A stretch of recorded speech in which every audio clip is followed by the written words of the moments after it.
been over a month, hasn't it, Lift? A month and 2 weeks, something like that. It's been a long time. Hopefully with the new bonus versus scheduled podcast back into a nice routine. Today we are joined by, let's have him pronounce his own name because we were just debating this, weren't we? So we are joined by Chameco. So it's a little arbitrary, not really well defined. We make a living off arbitrary around here. We do indeed. Happy Lunar New Year to everybody. And as we all know, it's late February, the 388th of February to be exact. I'll explain those noises in just a second. So we apologise for the delays and lack of podcasts, but we should be back on track now. I have two little kittens that we've adopted. So if you hear noises, that's them running away. I'm sorry about that in advance, but they're new to the house, so I have to keep them in the room for now. If you hear any odd sounds, it's not me purring anyway. A few announcements. Firstly is, if you have Amazon Prime, please consider using a Twitch Prime sub to support the channel, because we do pay for hosting and it's not particularly cheap, but so if anyone wants to support in that way, please do. We've also got a turn generation spreadsheet, which allows you to click checkboxes and drop downs to plan your runs for how many turns you're going to generate in X amount of days. There'll be a link to that in the show note. Liv, do you want to go through the announcements whilst I just calm her down? New challenge path. It is out. Dark Gyffte. I think it'll be a lot of fun to optimize. So we will cover this a little later in the episode and then more thoroughly in an upcoming episode. Then we have to thank Captain Scotch, Violet Insane, and Kirby Lallet. They have been doing a multitude of dread runs. We have 3 or 4 clans simultaneously going on, and so if you are missing some of those great dread skills and boss drops, get involved. There's a dedicated channel. Check it out. We are continuing to update our useful resources. I feel like I'm updating one thing at a time on the encounter chart. Hopefully soon it will have every wanderer. Definitely getting there. I haven't posted the most recent version, but I'll get around to making that one public. Slightly off-topic news, but the West of Loathing collector's editions physical copies have been arriving. I think Kenny Kamikaze posted his version in one of the channels, so if you're expecting one of those, expect it very soon. Also, the West of Loathing DLC, which is, as far as I can tell, has been well received. I've not played it myself yet, but there is a channel dedicated to that, and everything has spoiler tags, so you won't be spoiled or anything like that. I think that's it for news, so I think we'll dive right into this. The first question, very, very, very relevant. Where does your name come from? It's actually a joke that's already in the game that I wasn't aware of when I started playing. It's a silly culture club joke that everyone probably gets at this point. So it's mostly just, I've kept it and used it for a lot of things at this point because it's pretty easy to recognize, although it's irritating to say. An easy name. There are syllables, they make sense together. Excellent. How did you find KOL? Because we've all got a different story. For most people, I think it's just someone else played it or found it and then they got told about it. I mean, that's how I found KOL back.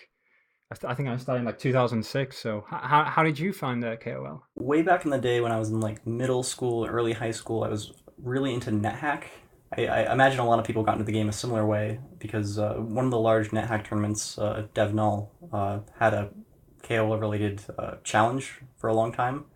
So it was sort of like in the back of my mind as a game that existed for a while. Around 2010, I was like, hey, maybe I should actually try this out. So I did and stuck with it. On that note, what made you stick around then? Definitely community stuff. So when I first started playing the game, I didn't really have regular internet access, so I spent a lot of time just like reading saved forum threads and stuff.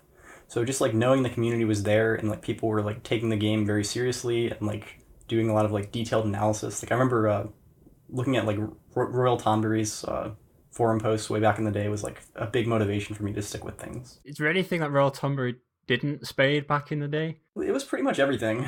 Yeah. He was pretty prolific. If you're a graphophile, then you know his website is probably the best thing you could ever hope to find on the internet.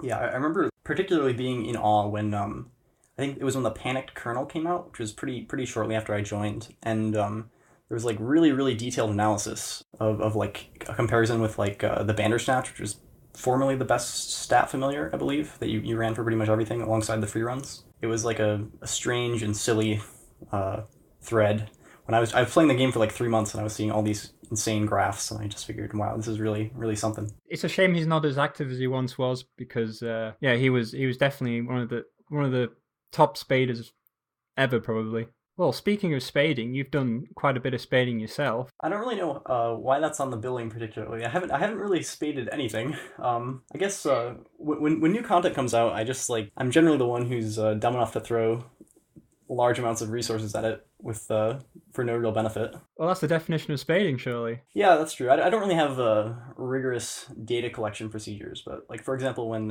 Fantasy Realm came out last year, I burnt a huge number of print screen buttons and unlocked all of the zone maps on the first day, so we could get some interesting stuff. Generally, the quote-unquote spading is mostly me throwing millions of meat worth of print screen buttons and free kills at things. And yeah, as Slaw says, making small numbers become big numbers, and big numbers become bigger numbers. Well, I like your day count in Dark Gyffte. Oh, yeah. So this is actually a pretty recent story that ties in with the name thing a little bit. I did, when the challenge path came out, I did like a 2-day softcore run, the first 2 days the first 2 days. So I was just kind of going along like normal.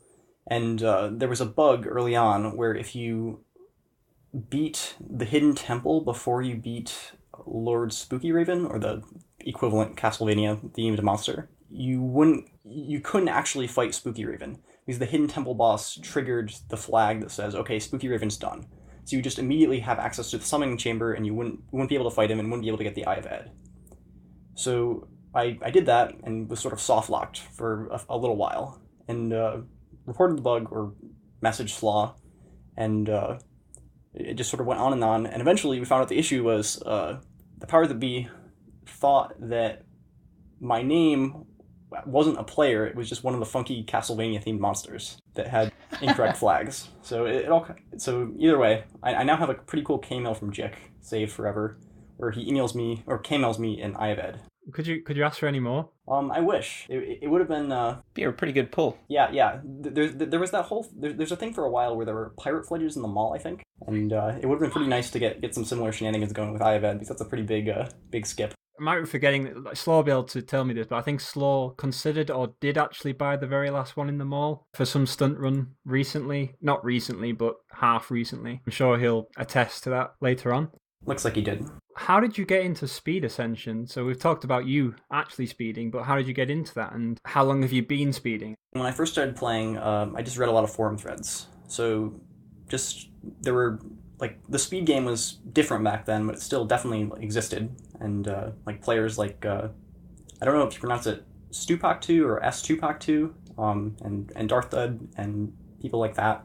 There was a lot of, like, maybe not as much introductory material as we have now, but there definitely was a lot on the wiki and such. And more so because there weren't challenge paths, so the game was pretty stable, and strategies from years ago still worked pretty well today, especially with no standard. So I read lots of threads and was sort of enamored with the speed game, but didn't really have time to get into it due to, like, being a high schooler. And over the past few years, I've sort of had a lot more time to just, like, mess around with stick figure games on the internet. I've been, like, just sort of asking lots of people lots of questions and getting better and better.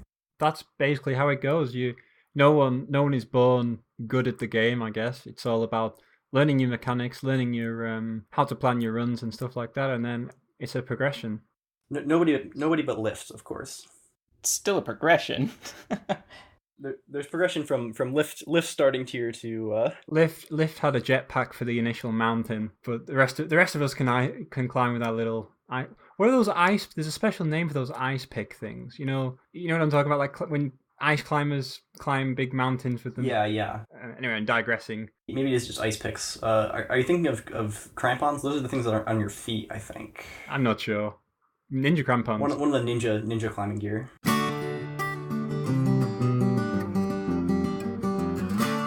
Lift, I'll let you take this because the cat is currently clawing at my backside. The Kramco sausage grinder. The spading took a while on this one. We had a basic idea of how it worked towards the end of January. There was some forum posts that we discovered, hey, this charges up basically even if you don't have the grinder equipped, and so you can spend X amount of adventures and then equip the grinder and then encounter a sausage goblin. But we were unsure of some of the ceilings, as it were, how many adventures it would take to encounter, a specific goblin. And Malibu Stacy wrote a after adventure script that would count how many turns it'd been since you last encountered the goblin and how many turns it'd been since you last encountered the goblin with the grinder equipped. And she collected a lot of data and came up with some really great numbers for some ceilings. So this is very exciting. Now, we've heard your first encounter of the day, so spending 0 adventures and then equipping the grinder is maybe not guaranteed, but I've not run into that instance yet. I've usually got a goblin for my first adventure with the grinder equipped. The ceilings that was provided was 0, goblin number 2 at 5 adventures, number 3 and 4 at 10. Number 5 is probably 15, but her data suggests it's 14. And number 6 is also 15, and 7 and 8, 20 adventures. So this is extremely helpful, because instead of just going by gut, you have some numbers, encounters a little more frequently at the beginning of your day.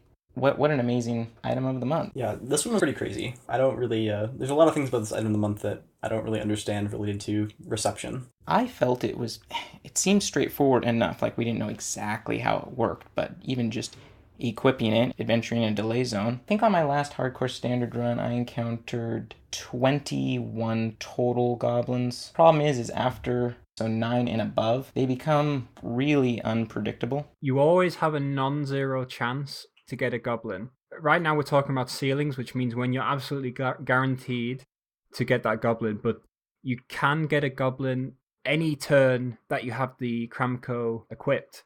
It might be a very, very low chance, but it's a chance nonetheless, which is why at first we thought maybe free fights were quote unquote charging the Kramco, but that is not the case.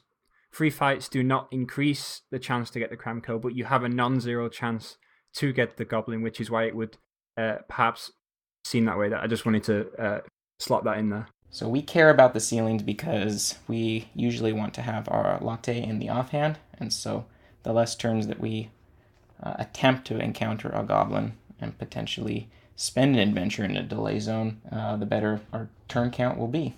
The mall prices sure went crazy. Yeah, I think this is one of the quickest rises I've seen in an item of the month for some time now. Is it, 100 mil now? And it's been gone out of the store 24-ish days.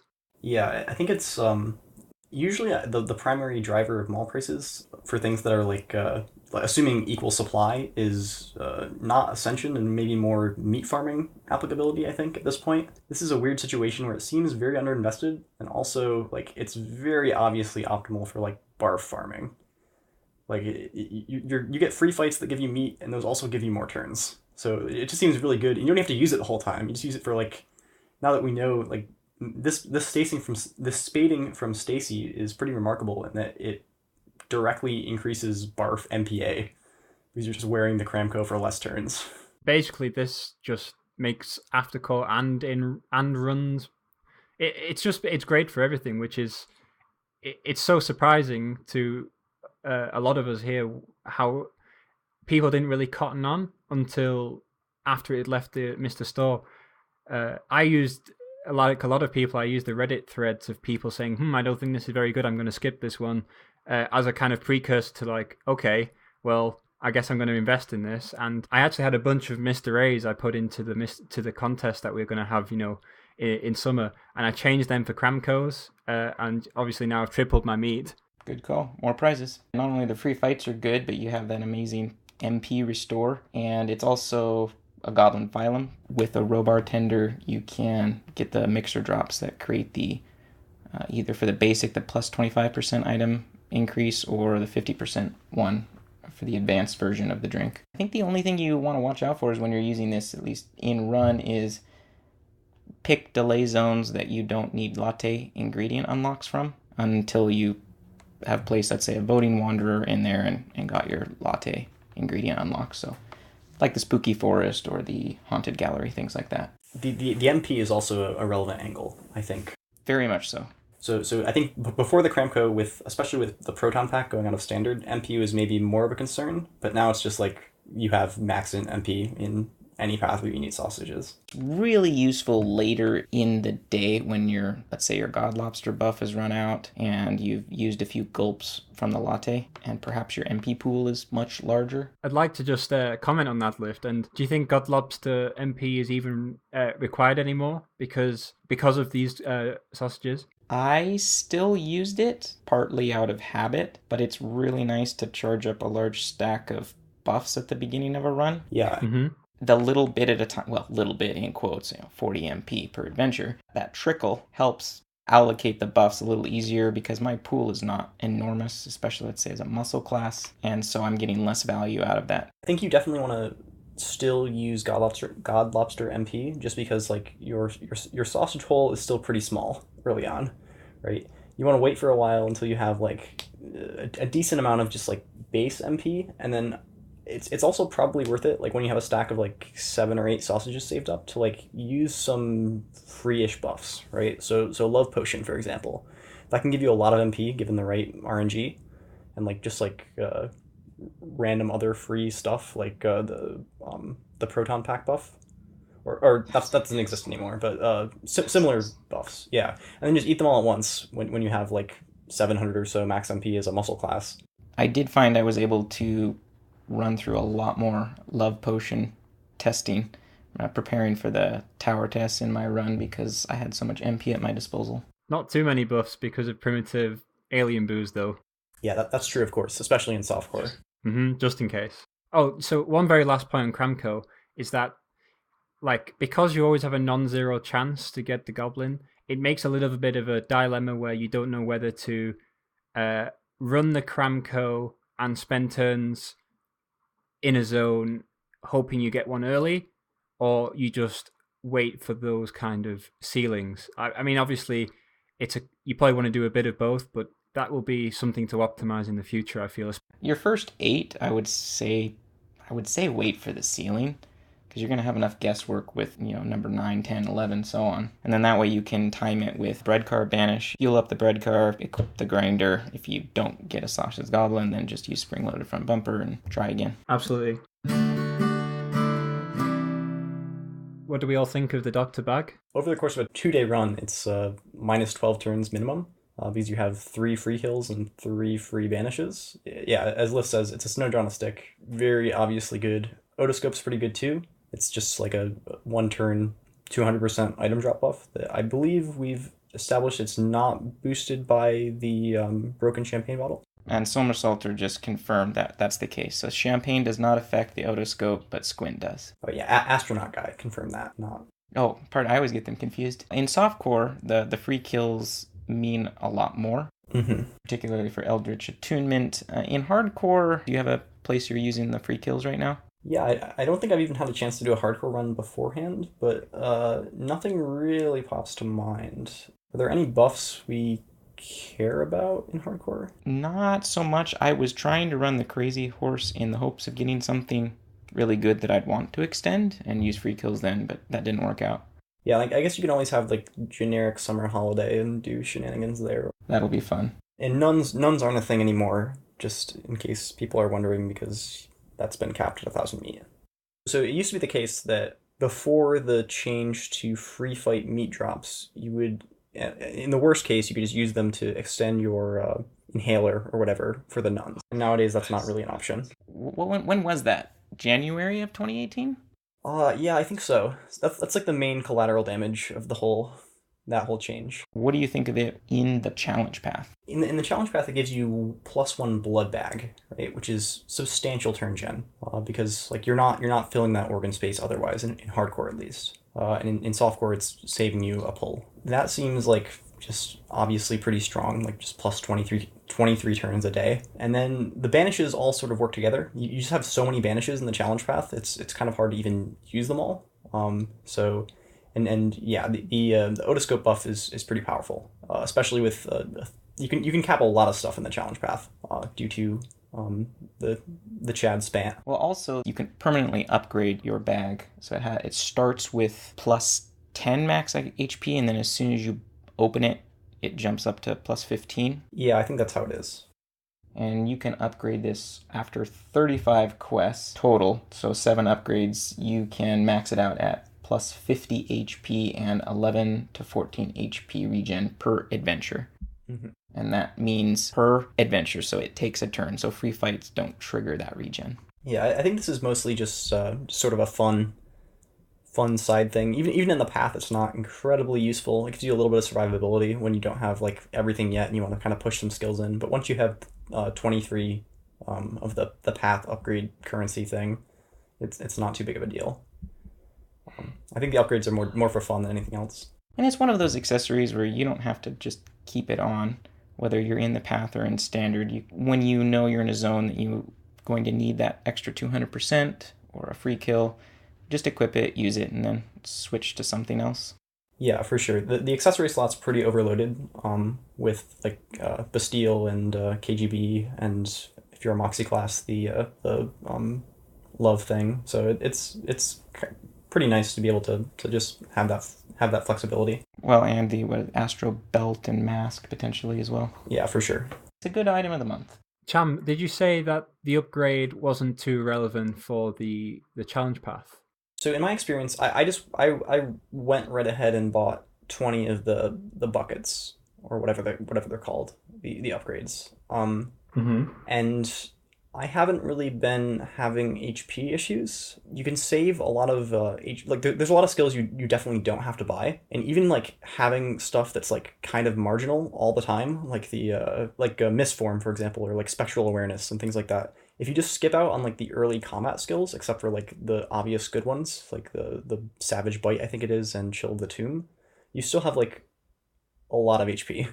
Like it's not like you're running around at 30 HP or something, even early on day one. In terms of having it upgraded, I think personally I found that having more HP was quite beneficial because I've only done one Dark Gyffte run, and the reasons I was dying in my Dark Gyffte run was because of the initial elemental damage you take from elemental monsters. That's definitely rough. Particularly sausage goblins. I think I died to like 5 or 6 sausage goblins on day one because I'm bad.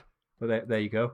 It's nice to have the regen, like, for example, turns where we'll go into this later, but there's a trick with the Spant. Getting a Spant drone / warrior having HP regen lets you, quote unquote, cheat a non-combat to not actually have to go rest at your site again. But we'll cover that in a moment. Free kills, always useful. An extra banish, absolutely, and otoscope is very helpful. So for the most part, straightforward, but a great accessory. Let's move into talking about Dark Gyffte.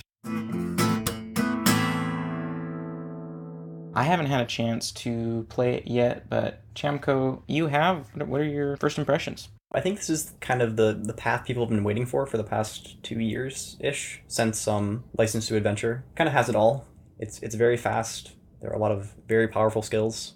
There are numbers that are very big, and there's even a tradable reward, so you can farm that if you're in the mood. So I think it's kind of the path that people have been waiting for. And some nice council replacement text and things like that make it feel a little more cohesive. Yeah. The writing is wonderful, especially compared to the last year's Avatar-ish path being Pokefam, which didn't really have too much on that. I guess the boss replacements there were kind of fun, but this has everything. I've really enjoyed the writing so far. I've chuckled numerous times on some of the things that have been said. I'm so sorry about this cat, but I can't actually take it outside because it's still getting used to the house. But hopefully it's not too loud. Black Cat Bad Mood IRL.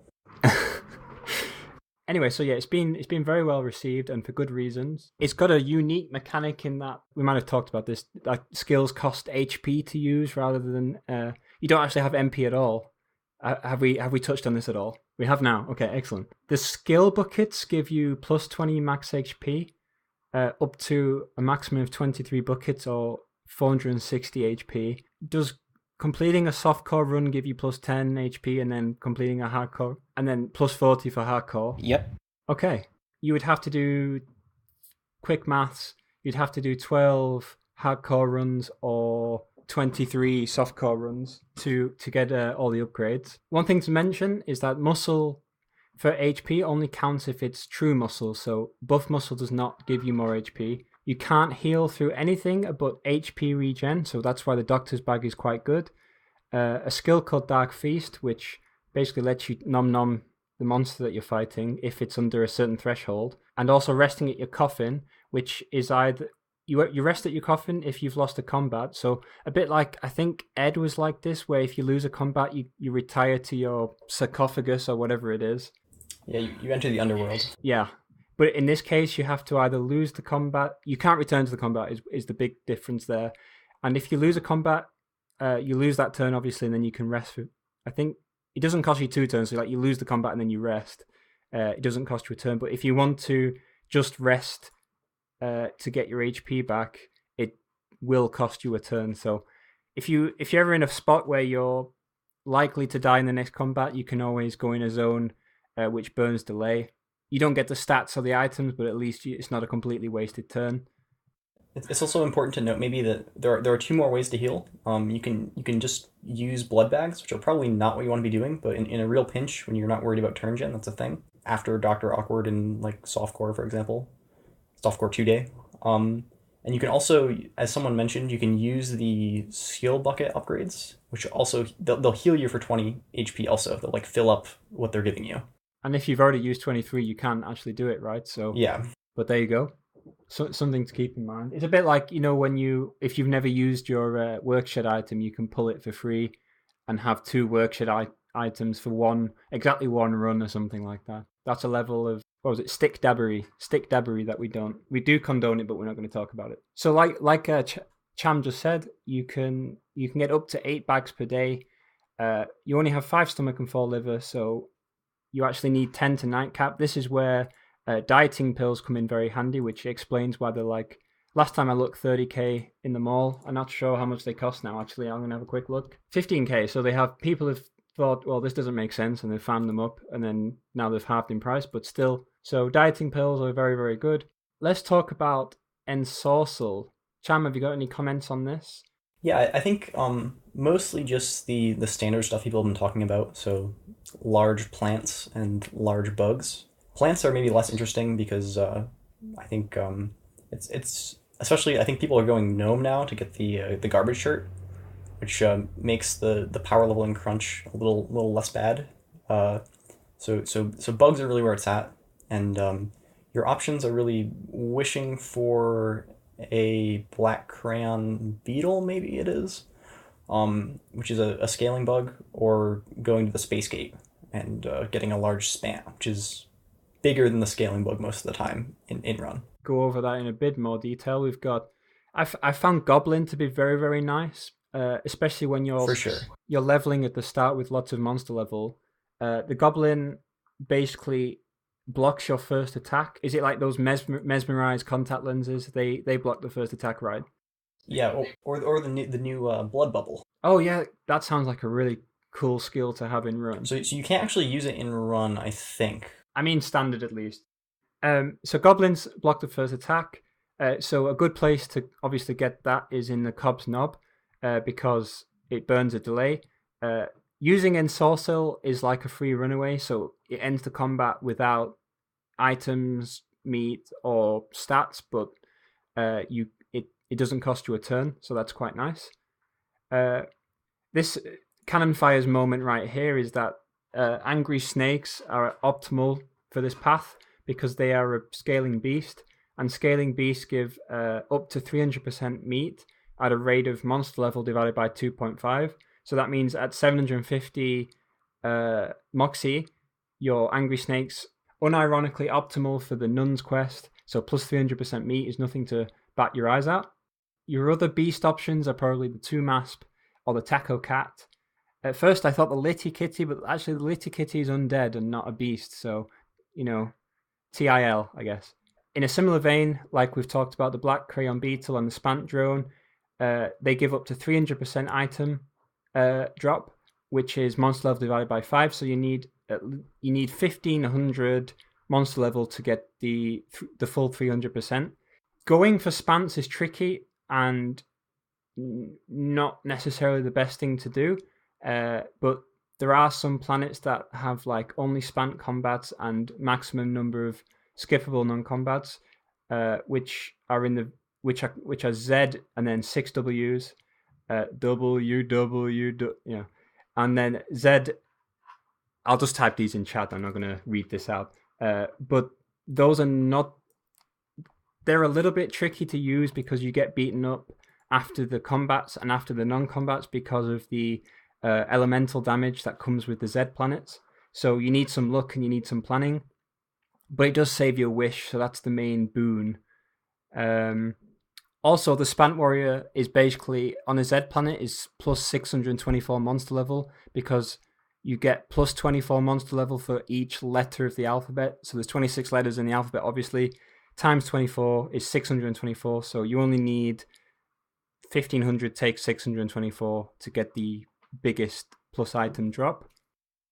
So let's lastly talk about wishes in the new path.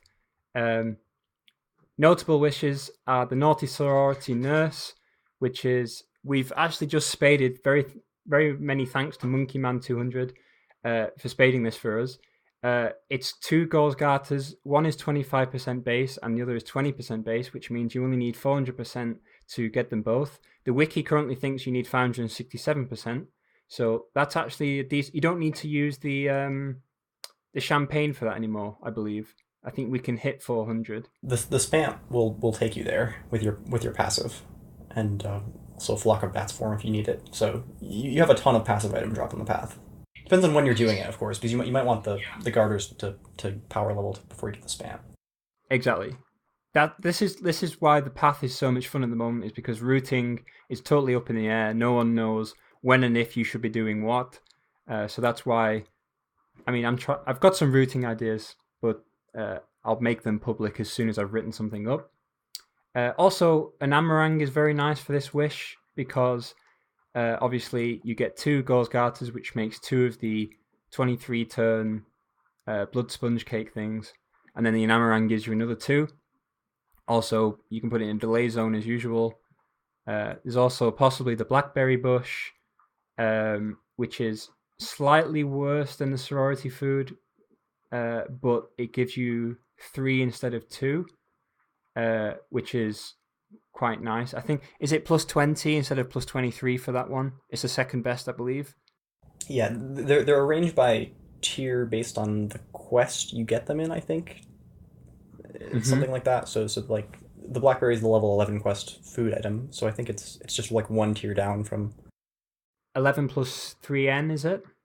Plus 3 per quest it is after the first one you get, or something like, so like 11, 14, 17, 20, 23, something like that anyway.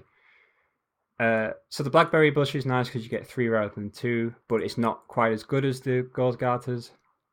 You can also obviously rang that. Mountain Man is still a good wish, as usual. You can also rang it. You can also Clover for the last one. In 1 day softcore, you can actually do. You can actually try and zap into your ore, or 2 chances or something like that.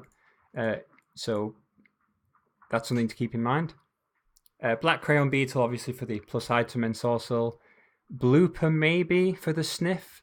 I was thinking that the Perceive Soul, which is like the sniff of the path, was a good sniff, but I've had like really great experience with it and then really poor experience with it. So I'm not sure.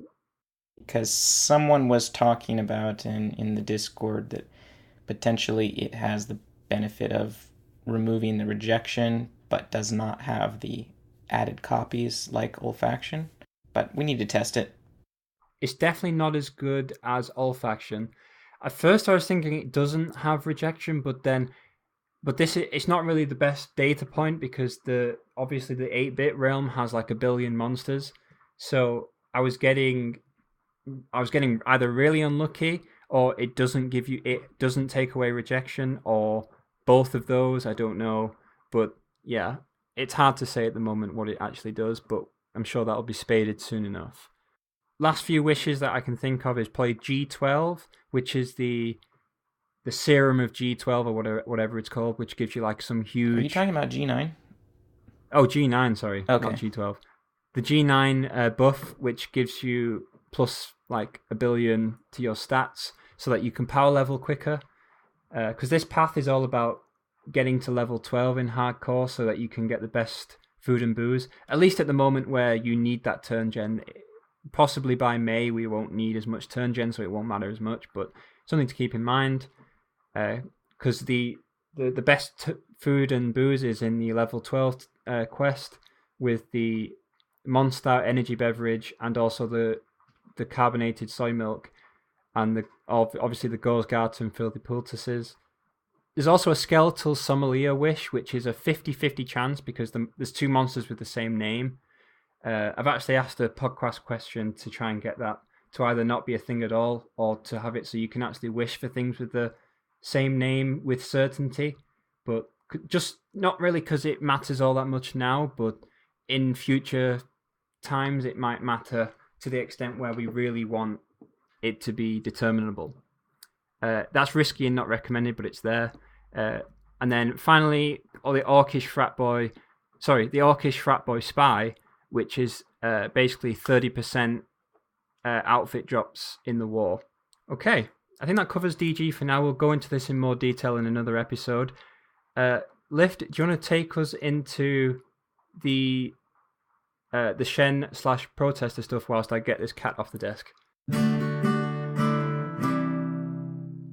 Well, with the changes in January, we now get the pleasure of using the Copperhead route in addition to the Zeppelin. First off, before we kind of start covering the mechanics, we've done a few runs. How are we feeling about them? So far, it hasn't been noticeably more miserable than the pirates were. I think most of my exposure to, especially the Zeppelin, was in like G-Lover and PokeFam, where you basically have like no agency in how you approach the quests. It's just like pure click nope, not really doing anything.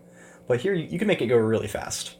So it's not an incredible grind like I expected it to be. Same thought, and especially with the new bridge mechanic that we're still spading. Yeah, that's going to help a ton. Like you said, we have a great degree of control on how we approach it. The Zeppelin in particular, Shen, it's just another place with delay, but there's some fun tricks that we'll talk about to speed it up a little bit. I really like it. Like we said before, everyone's looking at the Pirate Quest in frosted glass, nostalgia, and it had some funny writing. It had some nice jokes and stuff like that, but it was getting the outfit was awful, getting the insults was awful, hoping you don't get non-combat in places you don't want them, hoping you don't get the swordfish non-combat after 1 billion turns. Like overall, Shen is reliable. I really like the protester zone. I think that's a really nice optimization puzzle. It does require planning, probably even from when you click ascend and jump the gash, just from your moon sign that you pick, but Zeppelin is not that bad at all. But let's start with Shen. You've been over some data, Ain. Let me just link my paste bin before Slaw shouts at me for not backing up claims. In that paste bin, it's hard to say how many data points I've got because it's like all over it's more than 50, I know that much. And special thanks for Strangerer, who is a PvP player who was doing the Copperhead stuff for a long time because obviously that was our PvP boss minis. A few things to talk about today. First of all, the intro choice adventure can be skipped in the zone, which Ero, that's the Erosion Seeker, said that this is quite nice if you want to buffer your semi-rare counter. You can check it using Shen. You basically play a turn, go to Shen, skip the non-combat, and then you know for sure that it wasn't your semi-rare turn because otherwise you would get a semi-rare. And you can do that as many times as you want, I guess, until you either get a semi-rare or you're willing to risk it in a zone that matters. Because I think Flaming What's It Names is not the best semi-rare. It's not terrible, but it's not good either. It burns a turn of delay, I guess. So there's that. Burns a turn if I had a choice between no semi-rare at all or getting the Copperhead one. I'll take the Flaming What's Its Names, but yeah, it's fine. Absolutely. So the one main thing to take away from this is that you cannot burn delay in a snake zone preemptively.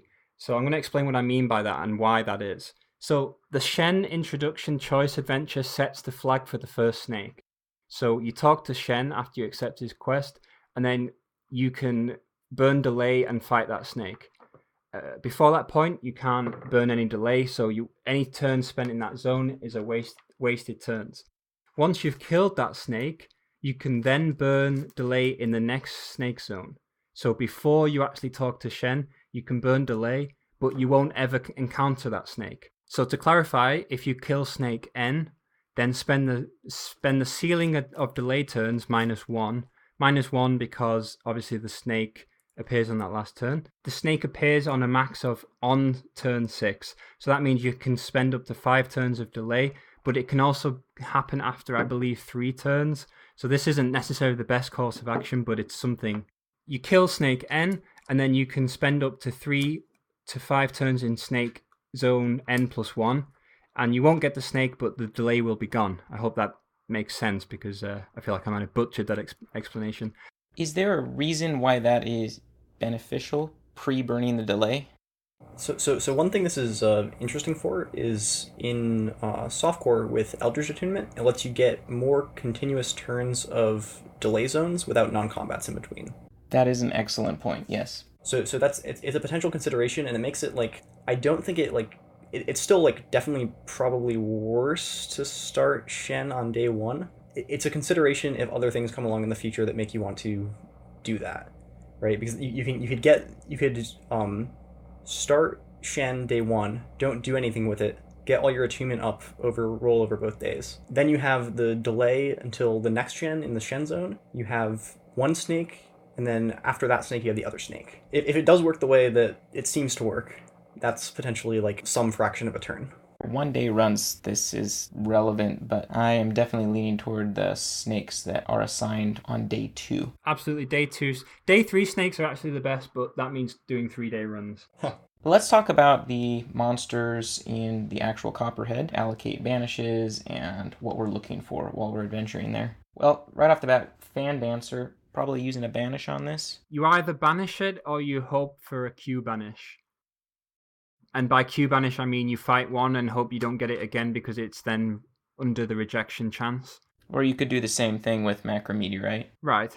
You want to sniff probably the very first waiter that you see. If you can cap 20% drops, the waiter dressed as a ninja is fine to sniff. If you can only cap 30% drops, then you want to wait for the ninja dressed as a waiter. I know those are very similar names. So the ninja dressed as a waiter is a 30% drop for the crappy waiter's disguise, and the waiter dressed as a ninja is a 20% drop.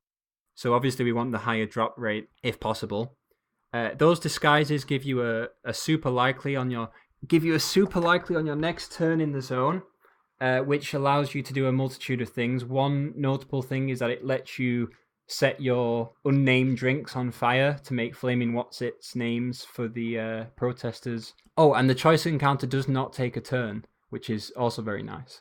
You want to use the first disguise you get to set everything on fire so that you get more what's-it names. And then, depending on how many what's-its names you have, I think you probably want around... This really depends on how many clovers we use in the next zone, which you're going to talk about, Glyph, so I'll leave that up in the air for now. But you want to have as many what's-its names as you need for the protester quest, so you can use the crappy disguise to get items. And one of the items, I think you're always guaranteed to get an unnamed cocktail, and then that will set on fire in your next combat. I believe that's how it works. But you want to save a few of these disguises if possible for a potential little trick. Now, this is the fun part. There are 4 super likelies in the zone, and the zone is, it doesn't matter when you get the first one is encountered on your first turn in the zone, which is the intro adventure. The second and third happen on turns that don't matter because only the last one matters for minimizing your turn count in the zone. So if you have all your snakes and you've handed all the snakes in that you can, so you've killed snake number 2 and handed it in, and now you've been given the snake 3 quest and you've just killed snake 3, you can actually, as long as you spent 14 turns in the Shen zone, you can use a disguise and then adventure in the Shen zone after turn 14 with the Snake 3 item in your inventory for a chance to get either the Disguise Adventure or the Shen Super Likely. That's because they're both super likelies, and they both fight with each other for to which one you get.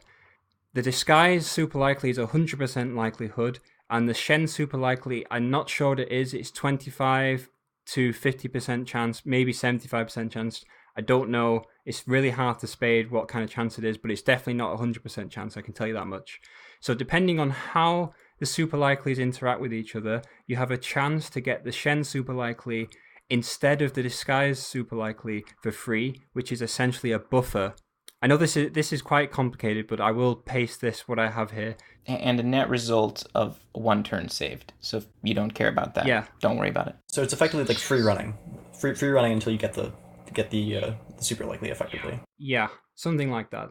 So you can minimize Shen to 15 turns, but you are guaranteed to get the last Shen Super Likely on turn 16. In over 50 data points, I've never had a Shen take more than 16 turns if all the snakes have been killed. If anyone has a data point against that, feel free to send that to me, but that's as best I can say. So you can get down to 15 turns with disguises, or guarantee 16 turns not doing anything tricky. So this is just a 1 turn save, and that's pretty much it for the snakes and the Shen part. So in summary, the Copperhead is just a delay zone, and if you don't care about flaming what's-its-names because you're doing the Zeppelin in a different method, just dump Wanderers in there. Use free runs. You can also try a really silly trick, and if you have banished a monster or 2 in the zone, you could try adventuring with the Robartender and encounter the penguin and get its phylum drop, which if you feed it after you create the drink, you can turn it into a 2x leprechaun, which could be useful. So that's just a small side point.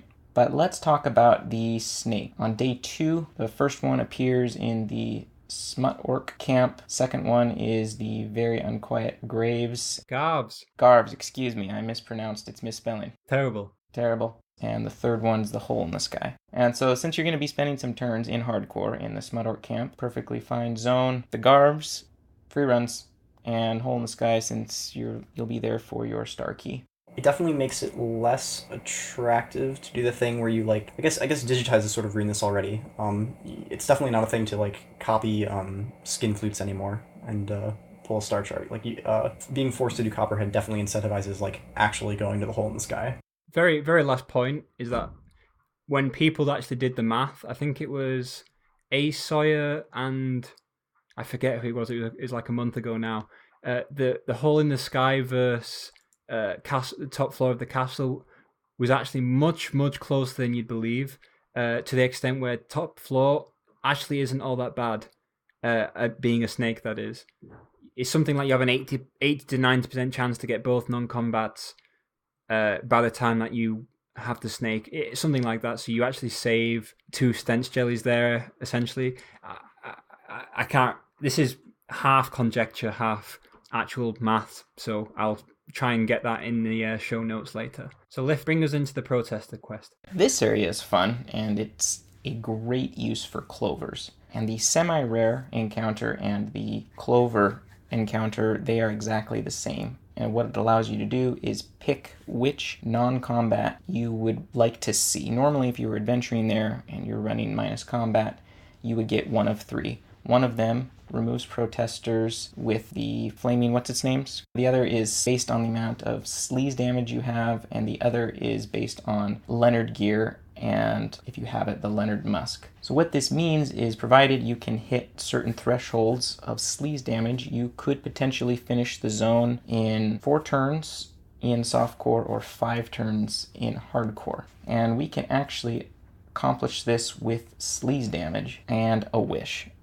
So in hardcore, if you wish for plus 100 sleaze, which is 50 ways to bereave your lover, you drink the Robartender sleaze damage drink, which is found by fighting orcs, and you also drink its upgraded version, so plus 80 and plus 40. You have the tinsel tights, the ghost of a necklace, and the short-handled mop. That gives you 256 sleaze damage, and that will give you 16 protestor kills per sleaze non-combat, and so you could finish with 4 clovers and a semi-rare. Now you can mix and match some of these if you don't have a short-handled mop yet. You have the KGB enchantment or the latte prismatic. There's a few other sources that you may or may not have. The ratty cap from the Neverending Party.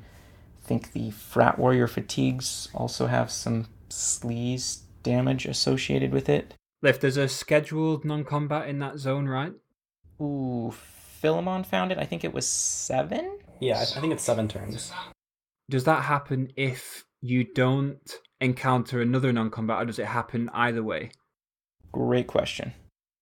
So what I mean by that is, if you get 6 non-combats and then it's a 7 still guaranteed to be a non-combat, or is it like the Spooky Forest works, where if it only has the cap if you don't get a non-combat, right? Yeah, that's how the I don't know. I would have to test it. So we'd have to spade that. So we're not sure yet. I am not sure. All I'm thinking is that could potentially save a clover, I guess, if you're running at the cost of some turns, or if you can't get at least 256 sleaze. The next threshold to hit would be 400. It's square root, so yeah, is the protesters killed. So 400 is doable in softcore because you can pull the deck of lewd playing cards. So basically, what that gives you is it takes you from 256 to 400 alongside like some minor stuff. Like you can hit the threshold pretty easily with one pull, and then you're saving 1 turn and 1 clover. And assuming you're like pulling clovers anyway, it's like a decent pull. So that puts the mob into, you have its intro adventure. You will, in standard at least, eat a fortune cookie, find out when your semi-rare is. Use that, potentially in hardcore, 4 clovers and a semi-rare to completely finish the mob. That's excellent.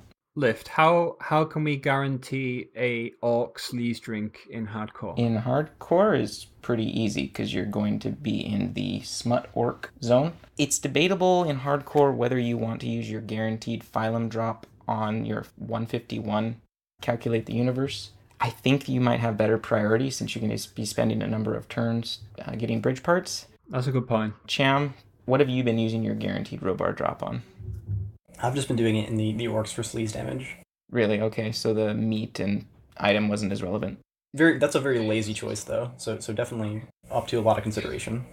Another good consideration is the plant one, right? For the meat? Yeah, the plant one, so that I usually just equip a machete and use one of your free fights.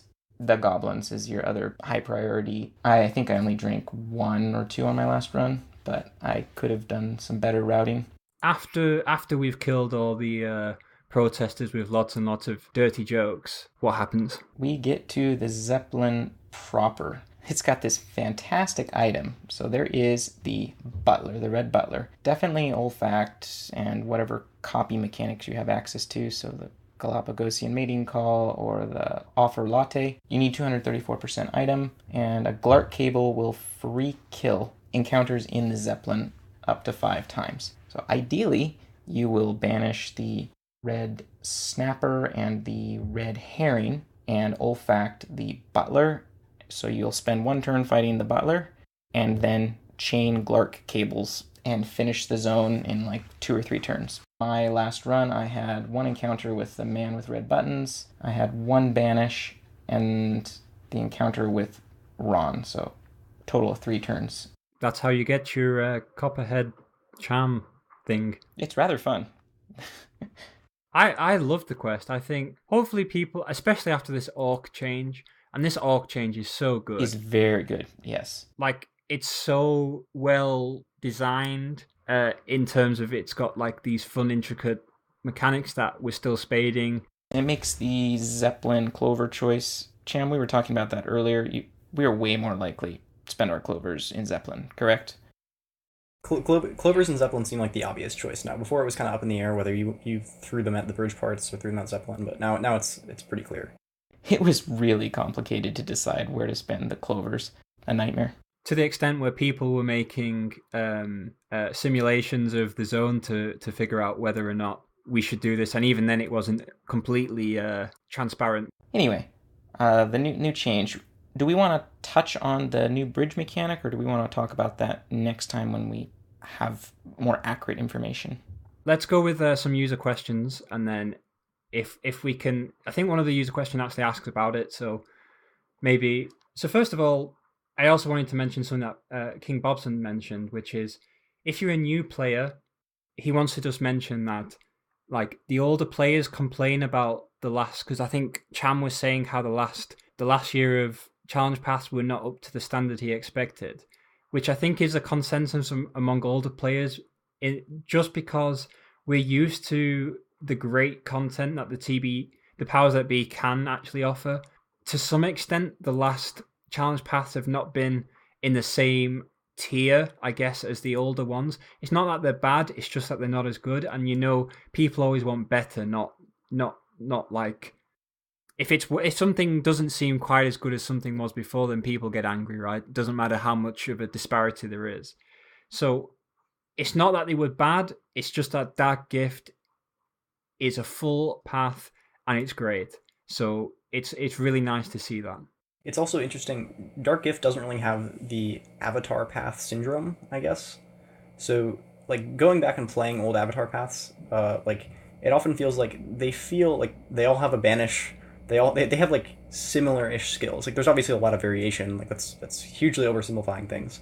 But this path has really, really strange skills, right? Like, you have like the 10 per day free banish.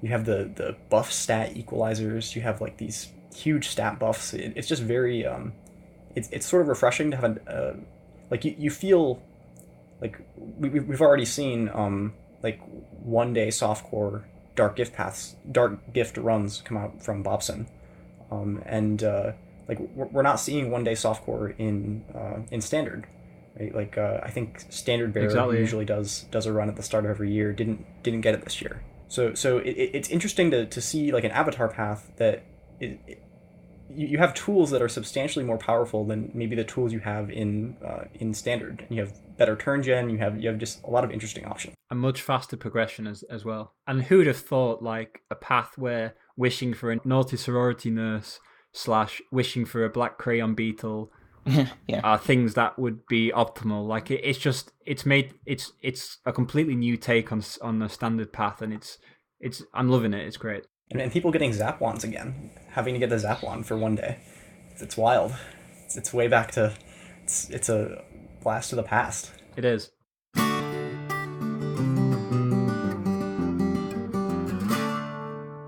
Let's get some questions in. In Dark Gyffte, are we currently pushing... This is from Xerxes. In Dark Gyffte, are we currently pushing free fights later in the day to get the most possible levels out of the free fights? Is this applicable to standard runs? Cham, what do you think about this? I think in Dark Gyffte, levels are sort of a double whammy, right? Because you want levels early for routing, but you also want levels early for turn gen, right? You need them to actually play enough turns in a day to finish the run by day count. In standard, you have a lot more stat buffs early on, it's very easy to gain a lot of stats, and you also like you're not as pushed to get that level 12 very early, right? You can get to like level 11 with like almost no effort just by like doing the free fights like right at the start of the day, and that just like gives you a ton of flexibility in routing, and you can just gain the rest of the stats over the course of just playing the run normally, which seems a lot better. In Dark Gyffte, you're kind of constrained because before you do your free fights, you're maybe lower level, like you're stuck, like there's a few tasks you have to accomplish at those lower levels, and it's maybe it's hard to say for sure, but my hunch would be it's still better to like do the standard sequencing at the start of standard runs. I pushed my fights off a little bit. I didn't do them on turn 0. Appears that I got my love tunnel. I spent a couple of turns in Never Ending Party, and then I went and did Goatlet and the kitchen, and then eventually worked my way back around and finished the free fights. I've only done one run, whether or not that was the correct decision, well, we'll iron out the details later.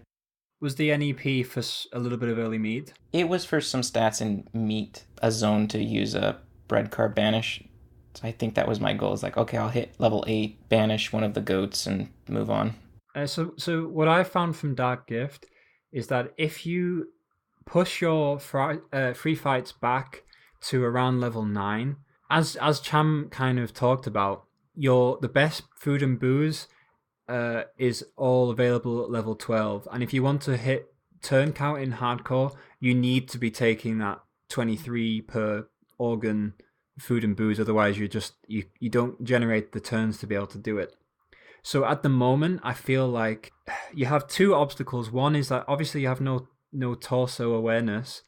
So that means you can't wear your garbage shirt. Now, if you're doing your free fights, you really want to be wearing that garbage shirt, because at level 9 in Dark Gyffte, I was getting 500 main stat per turn. So obviously, half of that is coming from the garbage shirt. So that means I'm getting 250 main substat, so mysticality stats, just from the shirt alone at level 9 per combat. And that's just huge. Like, that means I'm getting from level 9 to level 12 in something like my free 10 NEP turns, and then another, I think I spent another 15 or so. I'm not saying that is the way to go, but at least if you're really pushing for nothing but turn gen, that's something to consider. And there's no real reason to use them early, because there's stuff to do early to get you to a nice level, like level 7, 8, something like that. The kitchen, for example, even the 8-bit zone, miscellaneous early game zones are stuff that you can do in the meantime. It's not necessary that you have to be level 12 immediately. You just want to be level 12 before you need to eat or drink, before you need to eat or drink stuff that you've not wished for example. So I think that's my advice.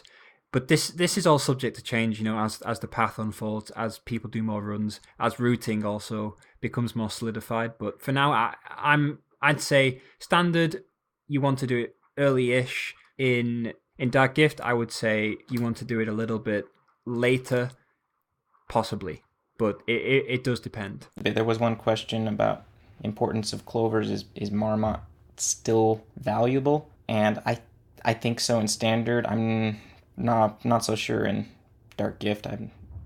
Dark Gyffte, it's gnome. Yeah.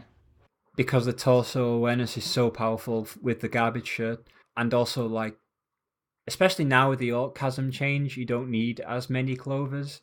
I'm not saying a clover isn't nice, but I think the shirt takes the cake. The problem is the meat. So now we sort of have a cap on number of useful clovers. Before, it was you just want as many clovers as possible, because you can just dump them all in the bridge parts, and some huge number of clovers would be necessary before they're starting to be wasted. But now there's it's 4 or 5, right? You need maybe one for sonars, and then 4 plus a semi-rare and hardcore for so it depends on clover days also. Ideally you want those 2 clovers each day plus your starting clover. But yeah, I think it's much less attractive to get the clover sign. I think we will go into the Orc thing, just a very brief overview, but we'll leave that to the very end. Blockhead asks, where do we host the podcast? What's the site called, Lift? It's kolshow.libsyn.com. When I finish editing it, this also is an RSS feed, so you can subscribe via Pocket Cast or similar application on your phone, and then it'll just download right to it. So is it Libsyn is the host, or? Correct. So there we go. Favorite blood type? I don't even know my blood type. And in Asia, your blood type is everything here, and I have no idea what mine is. So I guess my favorite is, I don't know, all of them. Lift? No comment, sir. Cham? Yum. A little bit too much of Dark Gyffte, I guess. Turn order for free fights in the new standard. I will do that today. But it's probably not too much different from that post on Reddit. Whether or not you do your free fights on turn 0 or turn 50 or turn 69 or whatever, you want to be getting your love stuff first. So the love equipment, that's the important part. And then you can do whatever with the rest, I guess. finish on the bridge very quickly. Okay, so there's a new mechanic in the Orc Chasm, which is still currently being spaded. So what it looks like is that you need 15, in inverted commas, progress to get a choice encounter. And progress is attained by dealing cold damage to orcs, not the perverts, because they like to be shrunk rather than the orcs who don't like the cold. So this seems to be capped at 5 per combat, so 5 progress per combat, meaning you need 3 turns min to get the next choice encounter. This appears to be based off either monster level or what I expect and other people seem to expect is HP. So it's kind of hard to lower their HP without also lowering their monster level, so I'm not sure we'll ever be able to find that out. But the point being, you need to do about 5 times their HP damage to get the maximum amount of progress for that combat. Please note, this is all preliminary spading, so it could change in the future, so this is just what we know at the moment. So something like 5 times in cold damage, and I believe the Dark Gyffte spell, whatever that's called. Chill the Tomb. I believe that does work. Yeah, it definitely works. And that's like, it makes it very, very easy in Dark Gyffte because you have this like huge scaling cold damage source. It's already like one of the better skills anyway because it staggers. This choice encounter has 3 tests which give some form of scaling bridge parts. The formulas are still up in the air, so like, and these are also currently being spaded. The only one that we're completely sure of is that the option 3 is Sleaze resistance and Moxie. Buff Moxie gives you more bridge parts. Option number 2 is spell damage and mist, I believe. And then option number 1 is kind of weird. It looks like it's weapon damage and muscle, but someone said that they only got the minimum amount of parts for it, which is 3. So I'm not too sure. Still being spaded. But I think people record it as upwards of 13 pieces in a maxed choice encounter. Is that? So you can get 7 of each? Oh, 14. Yeah, it's 14 because it's 3 base, then you can get 11 more. Excellent. So pretty great, honestly. Yeah. So they're definitely not that unattainable in run. So in my last Dark Gyffte run, I did the zone in like the 16 turns, right? Like 4 non-combats with like I think I went the Sleaze resistance route, and it was like not too bad. Like I was kind of surprised the first time when I got the 14 parts because I just sort of like threw the KGB on Sleaze resistance and I had like a few other effects going, and your buff Moxie is so high, I assume that like plays a major role, but it doesn't seem like some crazy thing where it's going to be difficult to hit the cap. One thing to mention also is that the Sleaze resistance is also really nice for the sausage goblins. 2 birds, 1 stone sort of thing.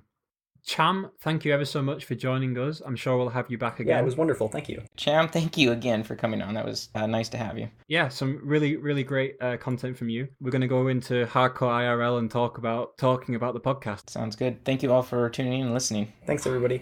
Thank you very much. See you soon.